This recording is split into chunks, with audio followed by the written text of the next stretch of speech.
Big Bang, but I included the hot in quotes. We'll come to that. How many of you heard of this Big Bang? How many of you saw it? Okay, cool. We're not doing anything related to that. Okay, so how many of you now heard of IUCAA? IUCAA. Yeah? So it's a Center for Astronomy and Astrophysics in India. Very prestigious, very amazing place. They had this stuck on one of their lab doors or something, and I was just obsessed with this. It basically says the Big Bang is an exploding myth. Can anyone spot anything wrong in the statement? If there's anything wrong, yeah. Not exploding. Okay, yeah, that was what I was going for. That is the primary aim of this session. The Big Bang was not an explosion, because what we are taught from when we were tiny is there was something, and then it exploded to create the universe that we are in right now. What we're going to do today, I'm going to hopefully try and convey that it was never an explosion. It was more like, we'll come to the word, I don't want to give it away. So this is the overview of what I shall try to cover. No math, no physics. I have removed all of the math equations, even though this particular topic requires the math makes it fun, but no maths required. In fact, as a cosmologist, what I really like is our math is one goddamn equation, just one equation, which is very beautiful. So if you don't like math, but you have just little math, but like the implications of math, come to cosmology, guys. It's very fun. Okay, so let's start with the cosmic microwave background. How many of you heard of this? Okay, fine. To those of you who didn't hear it, there is a funny story about how this was discovered. So, in the late 20th century, scientists of Bell Labs, they were using microwaves and radio waves to develop, long distance communication. And then they noticed that there was some noise that was there in this microwave region. They thought it was some pigeon sitting on some line. And trust me, this was the cause of error for something else, and they discovered that it was not pigeon, it was one of their microwaves in their lab that was causing problems. This time they thought it was pigeon, it was not pigeon. So what they did, they pointed all of their detectors to the sky, and no matter where you were, you could be in the US, you could be in India, you could be in the northern hemisphere, southern hemisphere, from all sides there was a uniform microwave background radiation, which people call the CMB, or the cosmic microwave background. Why is this so beautiful? It's the oldest relic of the Big Bang, in the sense that this, before this CMB, was discovered, there were so many theories about how the universe could have, come into existence. Where did we all start from? How the universe expanded, etc., etc. This fellow was discovered, and all theories were discarded. Have you ever heard of any theory other than the Big Bang that described how the universe was created? As simple as that. That was how phenomenal this CMB was. So, what is another thing that's very beautiful is that it's a perfect black body, no errors, no deviations. So, you all know how the black body radiation looks like, something like this. No errors, no deviation. It's at a temperature of 2.7 Kelvin. Now, that's a very small temperature, very close to absolute zero. Okay, this is the math that I said I have, very little math. So it's very easy. So this A is called the scale factor. It is a measure of how far or how old something is. Now can you tell me how the distance, let's say that some star is 3 light years away, how it relates to how far back in the past it is with respect to us? 3 years, but why would you say that? Because it takes 3 light years means it will take 3 years. 3 years for the light. Exactly. So basically light has finite speed. So whatever you look at, you're looking into the past. I see the sun the way it was 8 minutes ago. The star 3 light years away was the way it was 3 years ago. And so this basically, the definition is such that it becomes smaller and smaller as you go further and further back in time. This particular scale factor. So your temperature becomes larger and larger as you go further and further back in time. So what? This means that the universe is cooling down as it is expanding. So the farther and farther you go back in time, the universe was hotter and hotter. And black bodies have this amazing feature where reduction in temperature just shifts the peak to something like this. It is still a black body radiation. Meaning that this particular CMB, now that it is 3 Kelvin as a black body, it must have been much hotter earlier, but it was still a black So this supports the whole idea why I had the hot Big Bang. CMB is one good example.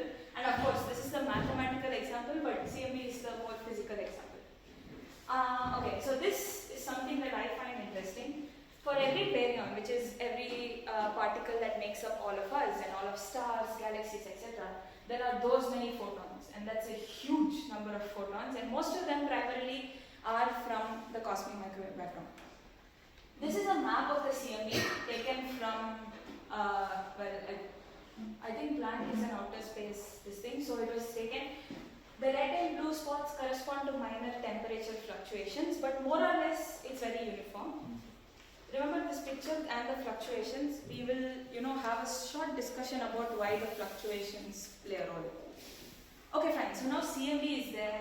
Okay, so what? It has provided proof for the Big Bang. How did it come into existence? We shall talk about that. So I said that the universe was hotter before. Meaning there must, and we all know that 30.6 electron volts is the ionization energy of hydrogen. And we also know that thermal energy can excite electrons from, be it semiconductors, lots of examples are there. So there was perhaps a time where the universe was too hot for atoms to exist the way that you know. Basically, what I'm trying to say is, there is a nucleus, it has an electron, but there is a photon with enough energy to knock off this electron. So this electron is never completely with this particular atom ever, until the universe cooled down for the atom to actually capture the electron and the photon to not be able to knock off the electron.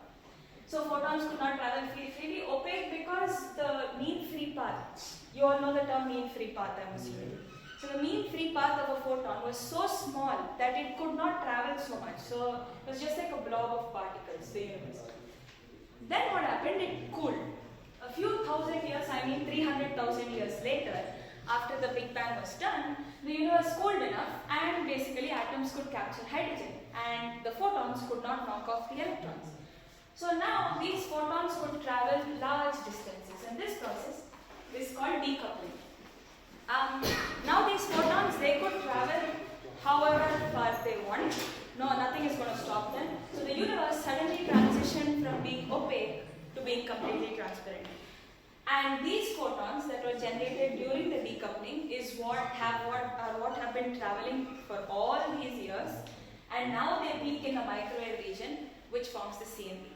The beauty is this phenomenon, this cosmic microwave background cannot be explained by any other model of the universe's evolution, which is why Big Bang is accepted and everything else has been scraped off. Like you can go to the oldest textbooks, nothing else exists other than the Big Bang. Okay, so this is one thing. Decoupling, we have the cosmic microwave background, super. Nucleosynthesis, another very beautiful term. What do you understand by this term? Formation of? Nucleus. Precisely. Formation of nucleus synthesis. So this was the era where hydrogen and helium nuclei were formed. So basically, quarks came together to form protons and neutrons, and they came together to form nuclei. So this nucleosynthesis was done within the first few minutes after the Big Bang. Unlike decoupling, which took a few thousand years, this was completed in the first few minutes. I have this flowchart that kind of describes the evolution of the universe later. We will come to that. Despite the fact that you had nuclei, it was still very hard for electrons to be present. To understand the energy scales that I'm talking about, we are literally talking about the difference between a chemical bomb and a nuclear bomb. In a nuclear bomb, basically, you split nuclei, whereas in a chemical bomb, you just remove the electrons, more or less. The universe itself, being everything that it is, could sustain the energy that it had, that it takes to basically split nuclei for only a few minutes. Okay, and we, for some goddamn reason, were like, let's go drop a nuclear bomb on Hiroshima and Nagasaki. Like, humans are wild. But anyways, so that is this first few minutes versus few thousand years. I think it's such a tremendously terrifying thing. So please, whatever you do, whatever field you're in, no nuclear bombs, guys. Please, thank you. So why is nucleosynthesis important? Well, we need to explain why we have so much abundance of hydrogen, so much abundance of helium, so much abundance of lithium, etc., etc., etc. Nucleosynthesis basically people put in lots of calculations. You're like, okay, so much hydrogen is formed, so much lithium is formed, very good. So what? What about the others? Turns out that our calculations were pretty good in terms of explaining how much we observe, because what we, making sure that our answers match is a key to how the universe evolved after the Big Bang. Okay, and just before I proceed, we are not doing the complete evolution of the universe, we're just stopping at decoupling, because the whole universe's evolution is a textbook in itself. I'll give you the textbook name if you want, you have fun with it. I can't do it in one session. So this is a basic difference between nucleosynthesis and decoupling. What time they occurred, like I said, few minutes and 300,000 years. The temperature scales, look at this, and the energy scales. And we decided to drop a bomb again. So the process and radiation. Okay, so radiation, I basically mean to say, is photons, whether they are interacting with the nuclei or not. Here they are after nucleosynthesis, so that the universe was still opaque. Here it stops, and that's why you have the CMB. All good? So it seems all perfect right now. So the Big Bang is all beautiful, and it's explaining everything. We're matching our observations, etc. But turns out it was not. Before we proceed further, how many of you know about what is the shape of the universe we are in? Yes. It's flat. It's flat, yes. Can you explain on what flat is? Not you. What do you understand by a flat universe? So like flat Earth, we live on something like this. A plane, right? Yeah. So the beauty is it is flat from 4 dimensions. In the sense, we are 3D beings. So a 2D object is flat for us.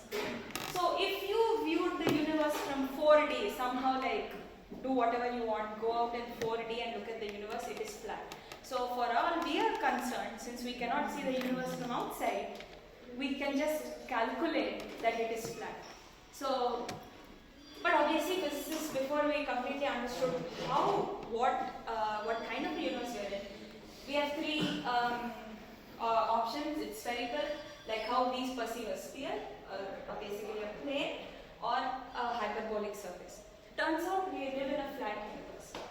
Why did I bring this up? There is something called the flatness problem. Okay, again, ignoring the math, ignore what this is. This is called the density parameter. This is a measure of the density of the universe right now versus the critical density. And critical density is the density required for the universe to be flat, basically. And this is equal to 1 for a flat universe. That's all you need to know. So this is the limit that was given during the era of nucleosynthesis. That is the first few minutes after Big Bang. Now I actually typed out all these lines. These are 18 lines, and that is a huge level of precision that is required. So for some, and omega total, this particular thing, it evolves with time. So it could move away from 1. So there was some reason that the universe chose to be extremely flat during the nucleosynthesis era, or that we're very close to the critical density. And this is a huge coincidence. Like physicists, there are 2 things. We hate coincidences because 1, it could mean we don't understand something too well, or 2, we are overlooking something because it's too simple. Turns out, this is not the coincidence. This is the problem. Basically, your evolution of omega total could mean that we are not living in a flat universe right now, but we know that we are living in a flat universe right now. So we needed to explain that, what is going on here. And the second one is called the horizon problem. So I want you to actually think about this right now. So say I'm standing here, and I am looking at the cosmic microwave background on 2 different sides of the sky, say to my left and to my right. I will see more or less the same temperature of 3 Kelvin on this side and that side.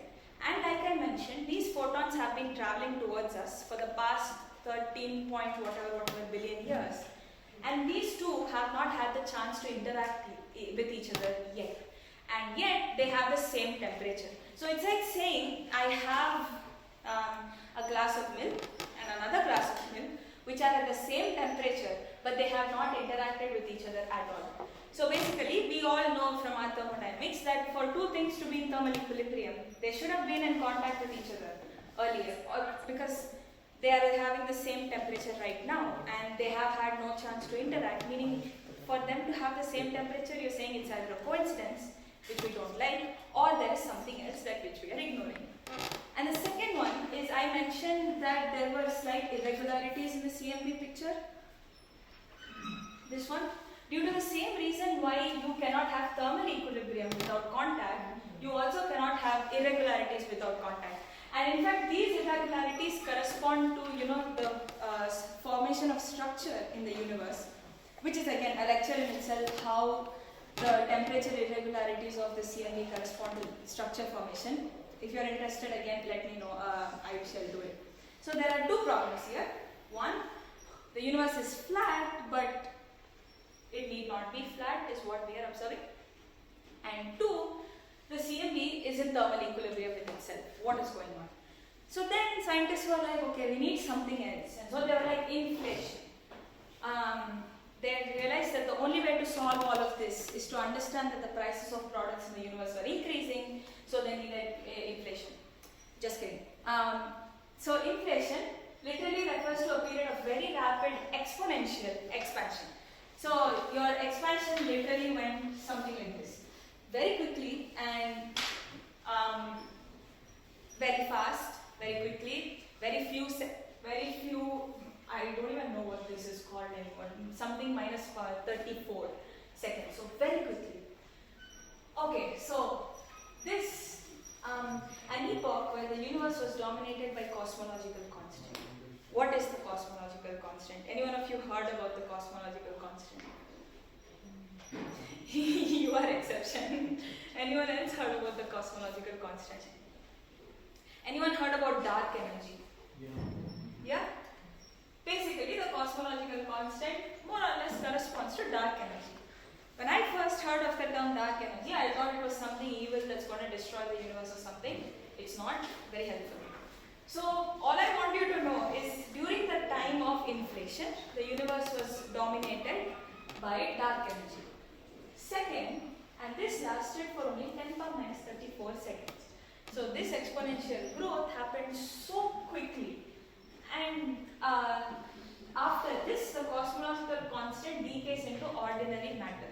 Now this is something I myself don't understand, but let's just say that this cosmological constant, this dark energy that is there, it is becoming normal matter in the sense baryons and radiation, etc. And the Big Bang, after inflation is done, everything else is normal. The reason why people introduced inflation without touching Big Bang is because Big Bang explained everything very well. So we don't want to disturb Big Bang. But there are some problems, so we will throw in one more extra thing for good vision. How does it solve the flatness problem? So the rapid expansion forces the universe to be flat. So this is a scale of omega total, which is a measure of the flatness with time. This is the epoch where inflation started, and because of the rapid inflation, it forced omega total to be constant, which is basically 1. And until a very long time in the future, until much longer after our generation is gone, until perhaps even Earth ceases to exist, omega total is not going to change, or basically the shape of the universe is not going to change. So by rapidly expanding it, you're forcing the universe to become flat. This is backed by mathematics. Since I have not included the mathematics, just take my word for it that it forces it to be flat. And we don't need to worry about losing this flatness for any time soon, because we won't be around anymore. Now, what about the horizon problem? So what inflation does is, it assumes that there is some small portion of the universe initially which is in thermal equilibrium with itself, and that expands into the current universe that we have. So if we have at some point of time something that is in thermal equilibrium with itself, so no matter, so the photon that, basically what I am saying is the photon that I get from this side and this side were once in contact with each other, once in thermal equilibrium with each other, and hence they are in the same temperature right now. Same goes with the irregularities also, because they were in contact with each other at some point of time in the past. They are still, in thermal equilibrium with each other right now. So that is basically what inflation does. So this is what I meant by the whole table. This period open to speculation, because we don't understand what is going on there. Why we don't understand, that I can tell you why we don't understand, but what is going on, we don't know.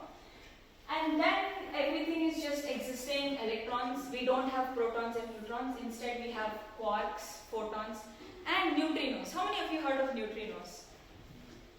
They have a nickname. They're called the ghost particles. It's because they're very bad in the sense that they pass through you. They basically they are not detected easily, but they're there. And so I don't like neutrinos a lot, but they're very important. Next, what happened is this is the era of nucleosynthesis. So basically nucleosynthesis occurred, and now you have protons and neutrons and photons and neutrinos, but your quarks are no longer existing as quarks. So basically everything is, your nucleosynthesis is complete. Next, we have the era of, so basically, okay. So this again, like I said, I ignored the math, right? So this was the era where the universe was radiation dominated, or rather your photons and your energy component was more of a key factor in the universe. So this was the time during all of that. Still the same stuff, protons, neutrons, electrons and neutrinos.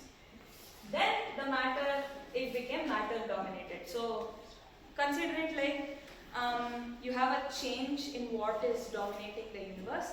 So from radiation it became matter dominated. These two are more or less the same in terms of the basic components involved. The physics slightly changes, but again, since we're not doing that, ignore. And this is the era of decoupling, where your atoms are formed, and then now you have the cosmic microwave background which is generated. So this is basically the Big Bang, starting from the inflation, etc., then everything else that occurs in order. Now coming to the initial singularity. If you notice the first thing that I showed before I started this lecture, where I said the concept of being single is equal to singularity, that's not true. It was just a joke I was joking about a few days ago, because if that was the case, then I cannot say for all of you, but I am a big singularity, and so in that sense, scientists don't have to go to the black hole to study singularity. Just come to IITH, you can answer quantum gravity, easy peasy. So singularity. So singularity is basically a time where there is something is infinite. It could be infinite density, it could be infinite. Basically, you have a 1 by 0 form that you don't know what to do with, so you call it singularity and you say question mark, question mark. Until the inflation, we can extrapolate. We're like, okay, CMB decoupling, okay, go further back. Nucleosynthesis, okay, go further back. Inflation. What happened before that? We don't know. Why? Quantum gravity. So someone, a big level cosmologist will be like, oh, we're still working on quantum gravity, we're studying it, we're very close to answers. That's not true. We're very far from answers. We don't know, we don't understand what is going on. Quantum gravity is basically how gravity works and the scales at which quantum physics operates. We don't understand anything about it. So, in short, we don't understand the singularity. We don't understand what happened. For these first open to speculation, we don't understand anything about it. But after that, we know inflation happened, our maths is very strong, so we're like, okay, this happened, our physical implications are good. So, in that sense, everything after 10 power minus 10 seconds, we're all good. Okay, so again, back to the question. How can you tell me what's wrong with this? Myth. Correct. A myth is one thing. It's not a myth. The Big Bang very much happened. So there is overwhelming proof to say that it did happen. And the second one was what he said was exploding. It was not an explosion. It was more of inflation. That was the word that I didn't want to say. So if I had to rephrase this that is there, I could say the Big Bang is an inflating truth, is what I would like to say. So in short, what we covered today is basically everything that happened in this very famous something that we hear about all the time, the Big Bang. And it's very beautiful. So next time when someone asks you what was the Big Bang, it was an explosion, it was not. And also there was something else that I did not include here, but another very common question that people ask me / even I had before I got to know.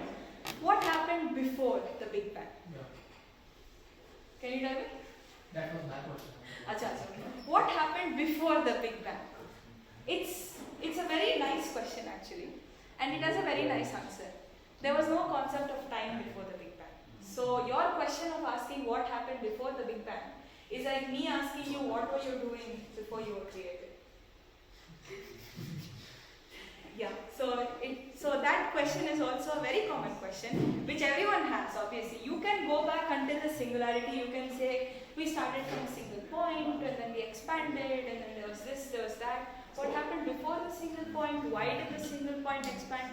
Why did the single point expand? We don't know, but what happened before the single point? That makes no sense. Go ahead and ask that person what I asked you. It's a good question. Why it existed on the a single point? That is where, okay. That is where a few scientists argue, God. Because we don't know. It's a good question. Why was that single point even there? Two things are there. One, because we don't know what happened for the first 10 power minus 10 seconds before inflation, basically. So we have a cloudy spot over there. We don't know what is going on. So for me to conclude why that thing was there, I need to know what was happening just after that thing started behaving weirdly. So that question is also good. Basically, the more scientific thing is I don't know what it is, so I can't say anything. The more philosophical question, philosophical and spiritual answer is God was there. So he was like, let it be, and then something expanded to create the universe. Okay, I think that brings me to the end. Oh, we're done pretty quickly. You have any other questions? How exactly started? How exactly? Yeah, What was caused it? we don't know. Because we don't know what happened. You see, I can extrapolate, but there is a point where beyond which I don't know what is going on.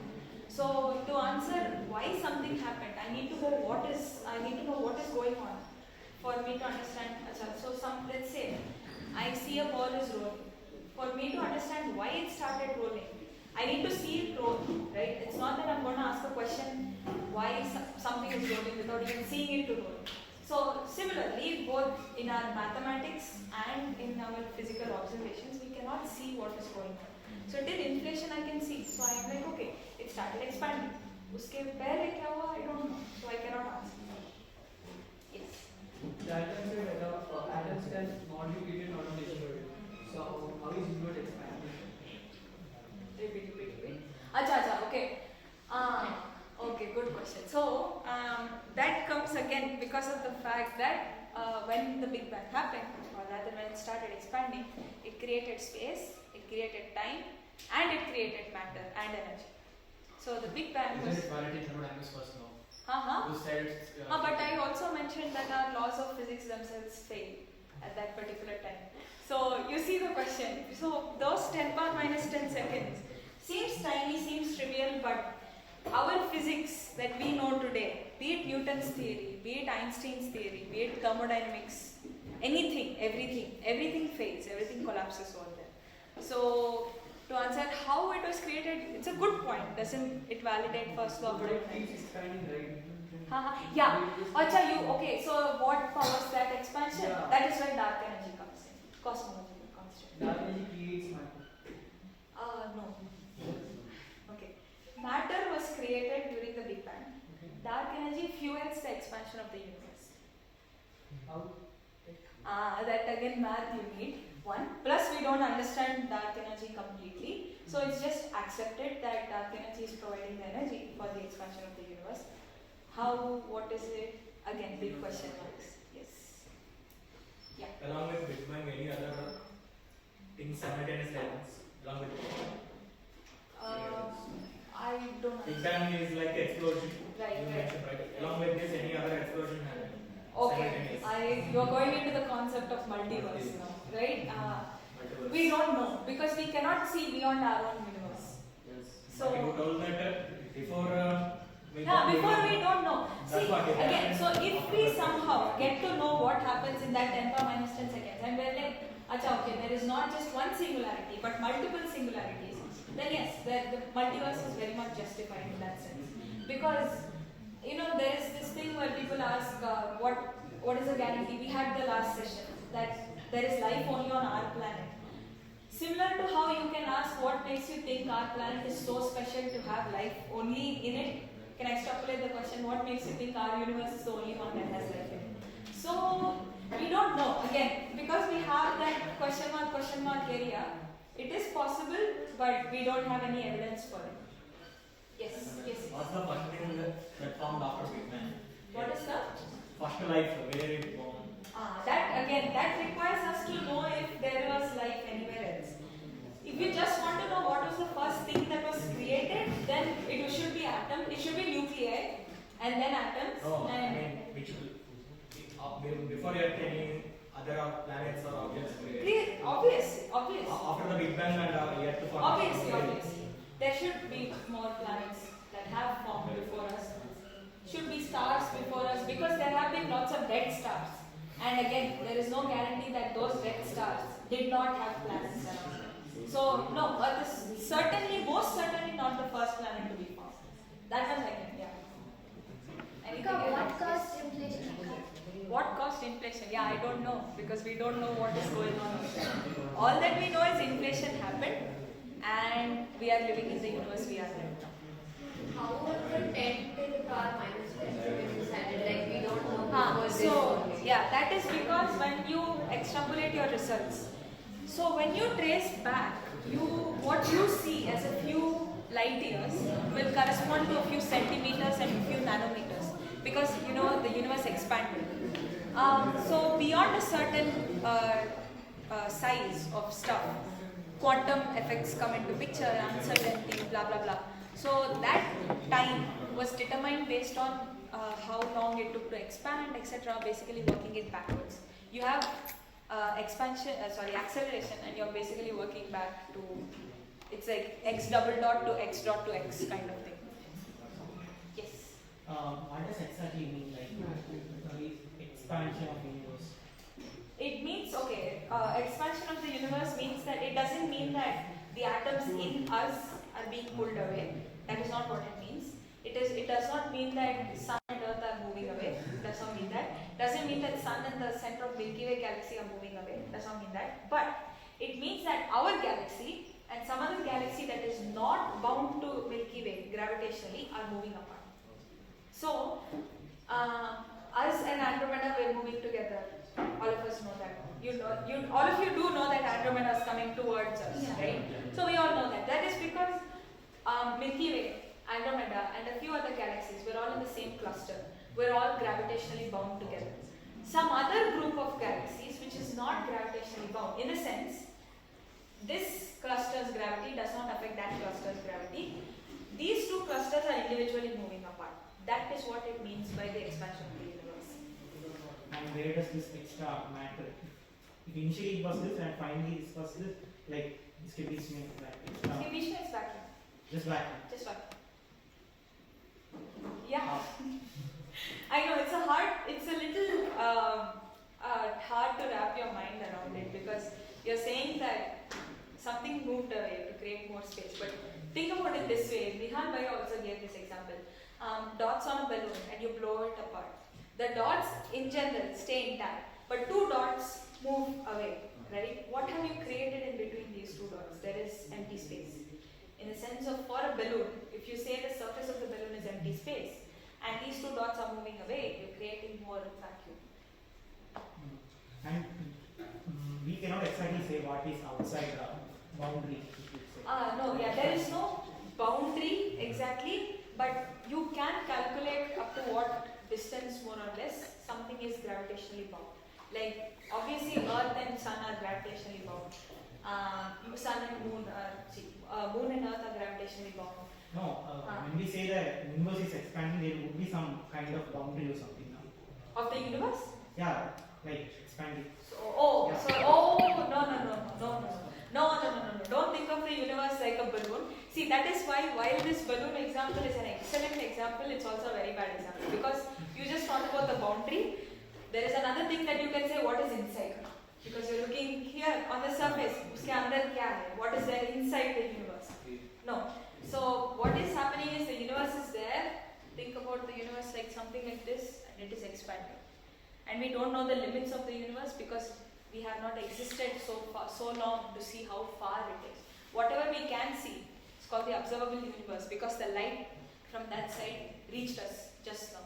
So the universe does not have a boundary, and especially, in fact, in this particular thing that I mentioned, these two universes don't have any specific closed system. Like in this one, in the completely spherical kind of a universe, you can it's basically a closed universe in the sense you can.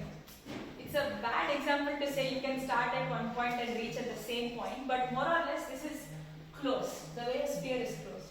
We are living in this kind of a universe, so it is open, it expands infinitely. And about the CMS or something, CMB. Cosmic microwave background. Yeah. Yes. How did that even we plotted that thing? Oh, this one, it was studied by a satellite called the Planck satellite. There are multiple plots like this. This is one of the more recent ones. The one before. It is like that sphere kind of. It looks like the Earth. It looks like the Earth's map, basically. It's because it is taken from the Earth with respect to what we can see in the sky. This, if you take the sky, put it on 2D, this is how it will look like, more or less. So this, you have all obviously seen Earth's globe, right? And if you basically see, in fact, even if you see something like a constellation map or something, which points out where constellations are in the sky, this is how it will look like. Something like the equator along this and the what is it, 0 degree longitude along this. And so you have, sorry? Greenwich. Greenwich meridian across this, and then 4 quadrants, something like northern hemisphere, southern hemisphere. So how did we take this? That I don't know exactly. All we did was study every section of the sky, plot out temperature at each point. If you remember again, Nihal Bhaiya mentioned 2 arc minutes of the sky, something like that. Take small areas of the sky and plot out the temperatures. In fact, the more primitive version of this is just one color at 2.725 Kelvin. This is temperature also. I don't know if I mentioned that. Temperature, how it changes. So if the more primitive versions are just one solid color saying, oh, very good, blackboard. Any other doubts? Okay then, thank you so much for coming. Yes? Why there is no temperature that difference happens? Because it blue. So much difference in the cluster. I mean, some orange, red, immediately orange, immediately blue part. Yes, Why that much rapid change? It's not very rapid. If you see the numbers, it's very, very small. But these temperature fluctuations correspond to formation of structure. I mean, what causes?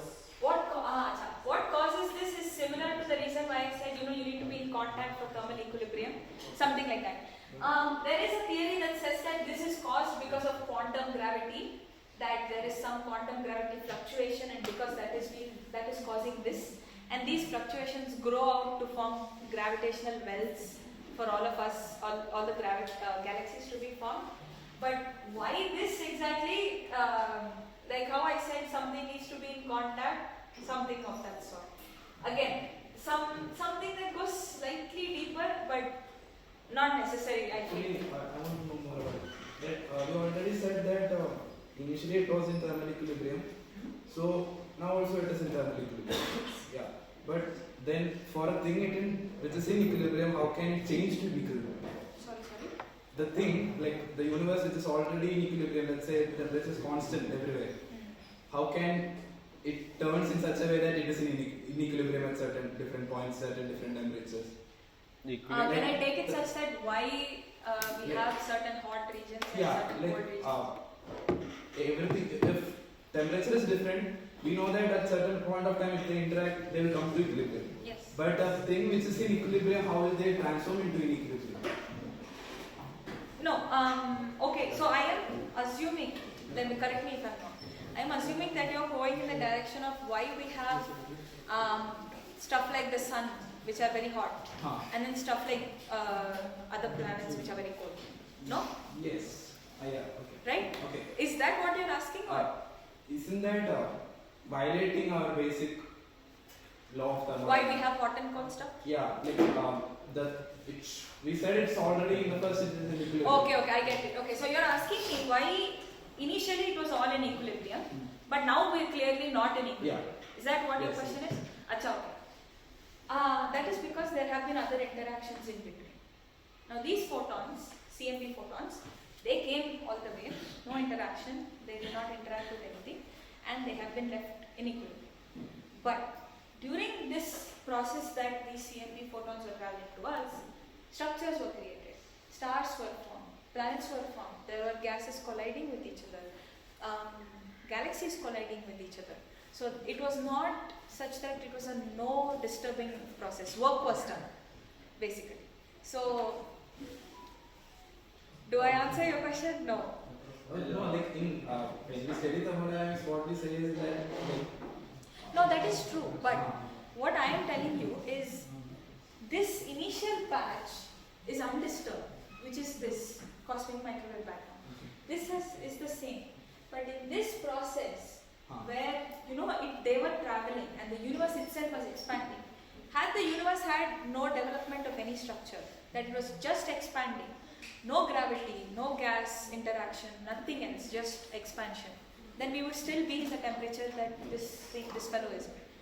But what happened is that no, we had interaction, we had gravity, we had gravitational potential wells, and so you are basically what you are saying is something is there and it should be the same.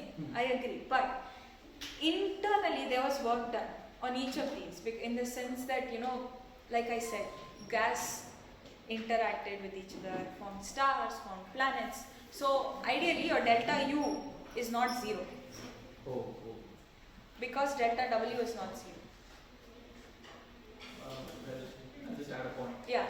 Since many people are asking about isn't it violating thermodynamics, first and foremost, thermodynamics are not like the end all be all. You can violate it. That's why you have something called statistical mechanics. In statistics, thermodynamics works on an average.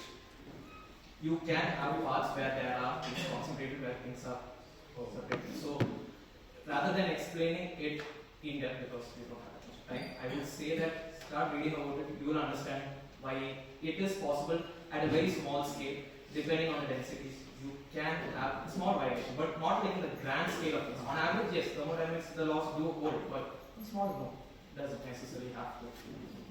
And also, something that since he mentioned, large scale, something that's very interesting is law of conservation of energy doesn't hold.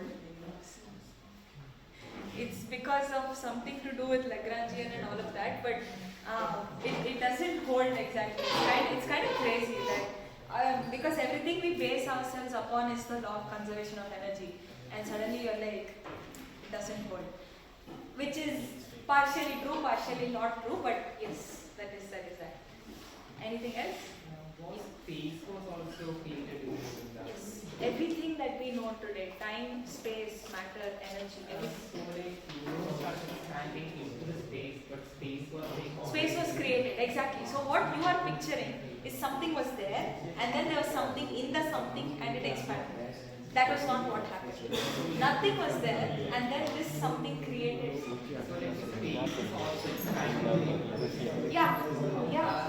So what again? Like I said, you are picturing the balloon picture where there is something inside, and then your expansion is happening. Rather, there is a surface outside, surface inside, and the universe is expanding. That is not what is happening. There is nothing at all. No space, no time. Don't think about it. I can almost picture what you're saying. A black region. There was something, and then it expanded. That's not what happened.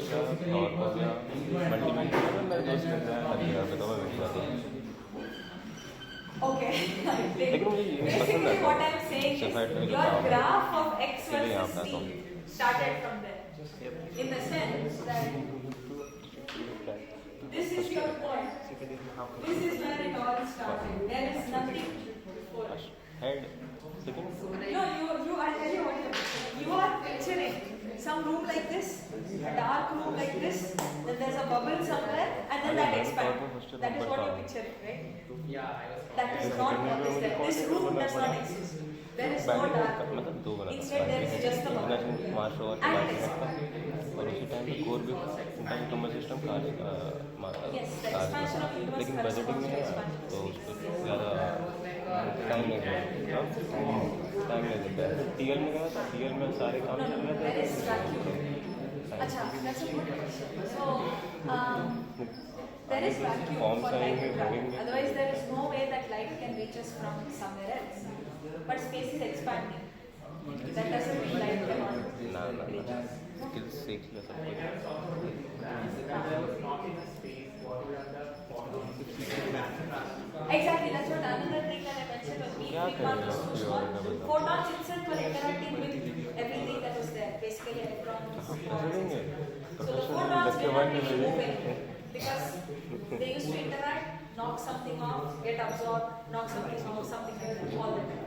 So the photons started moving only after decompression. This is the biggest, earliest example. नहीं नहीं मैं बोलता हूँ नहीं सुन सुन सुन मैं Yes. और मैं एक बात क्या बोल और मैं लेकिन पहले दूसरे प्लान मुझे जानते हैं That's why. What I mentioned is Guwahati में EPI same as what we can see. घर में स्थिति In the sense, speed of light is finite. You agree with me?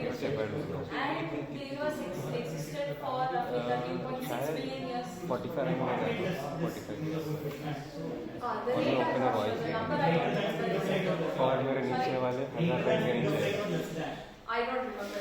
गलत समझ और ऊपर से मुझे चाहत थी A light reflects back. Yeah. Mummy papa ने बोला हैदराबाद फार्वर्ड हमारे नेटवर्क है तो English Rate of expansion of the universe. तो पार्टी Yeah. कौन सा हेड पे You can't run it.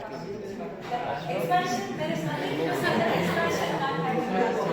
हाँ मतलब वो बन रहा है वो सैटेलाइट का Information is not traveling faster.